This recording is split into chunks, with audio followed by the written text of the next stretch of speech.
Trending Surekha YouTube channel వీక్షకులకు శుభోదయం. ఇవాళ మనం హెల్తీ ఫుడ్ని చూద్దామా? ప్లాంట్స్కి అండి, మనకు కాదు. ఇది యాక్చువల్గా నేను పండక్కి పిడకలు చేద్దామని చెప్పి తెచ్చాను, కానీ అప్పుడు కొంచెం కుదరలేదు. అందుకోసం అని చెప్పి ఇప్పుడు ప్లాంట్స్ కోసం హెల్తీ ఫుడ్ని తయారు చేస్తున్నానండి. దీన్ని మనం ఇది ఆవు పేడ అండి. ఆవు పేడని బాగా మగ్గించాను ఒక 2 months దాకా. దీన్ని ఏంటంటే మనం బోక్కి వచ్చిందండి, ఇది బూడిద.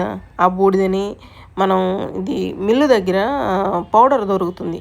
వుడ్ కటింగ్ చేసిన తర్వాత పౌడర్ వస్తుంది కదా, ఆ పౌడర్ని తీసుకొచ్చాను. ఆ పౌడర్ మిక్స్ చేసుకొని, అంటే దీంట్లో వెట్ ఉంటుంది బాగా, ఆ వెట్ని తగ్గించడం కోసం మనం వుడ్ పౌడర్ వేసుకుందాము.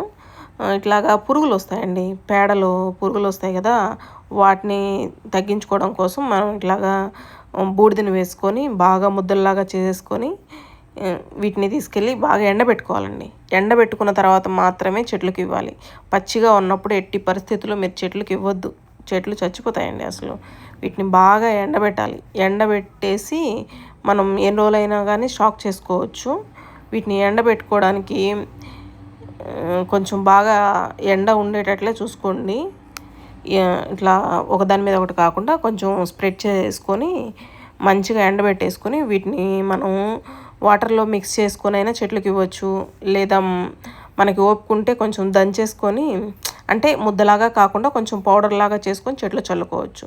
లేదంటే మనం ఇట్లా పెట్టేసుకొని ఒక్కో చెట్టు దగ్గర ఒక్కొక్క ముద్ద పెట్టేసుకొని నీళ్లు పోస్తూ ఉంటే సారం మొత్తం దిగిపోతూ ఉంటుంది.